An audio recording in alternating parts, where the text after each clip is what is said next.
शीतल शाम को 5 बजे आया, शीतल रात को 12 बजे आया। शीतल तो शीतल है, शीतल अदिति तो नहीं है ना? नहीं नहीं, अदिति शीतल है। मगर तू तो बोला था कि अदिति निशा है। निशा मुन्नी है ना? अरे तो फिर नहीं। अदिति कौन है? निशा। थैंक गॉड ये सपना था, क्योंकि ये सब सिर्फ सपने में ही पॉसिबल है, क्योंकि मेरे पास लीगल माइंड मैप है। मुझे सारे केस लॉज की, कॉन्सेप्ट्स की बहुत अच्छे से क्लैरिटी है। थैंक यू भगवान जी।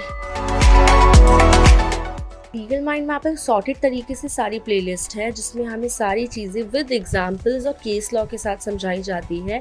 जितनी भी प्लेलिस्ट है सारी हमारे सब्जेक्ट्स, हमारा जो सिलेबस है लॉ का, उसके अकॉर्डिंग बनी हुई है। यहाँ तक कि इसे जुडिशरी, क्लैट के लिए भी रेफ़र किया जा सकता है।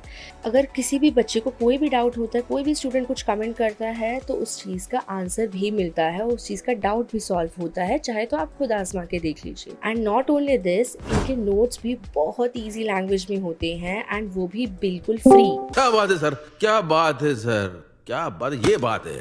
तो लॉ स्टूडेंट के लिए इससे बेटर और कुछ हो ही नहीं सकता है। यहाँ तक कि लीगल माइंड मैप पे बहुत से young, even experienced and knowledgeable senior advocates के साथ भी पॉडकास्ट हुए हैं, जिन्हें जब हम देखते हैं तो हमें कोर्ट लाइफ के बारे में पता चलता है, रियलिटी पता चलती है, और बहुत ही इंटरेस्टिंग और नॉलेजेबल होते हैं। सो सारी प्रॉब्लम्स एक ही जगह पे सॉर्ट हो रही है। तो मुझे मेरी चिंता तो नहीं है, लेकिन आप अपनी चिंता करो अगर आप लॉ स्टूडेंट हो और अभी तक लीगल माइंड मैप से पढ़ाई नहीं करते हो तो।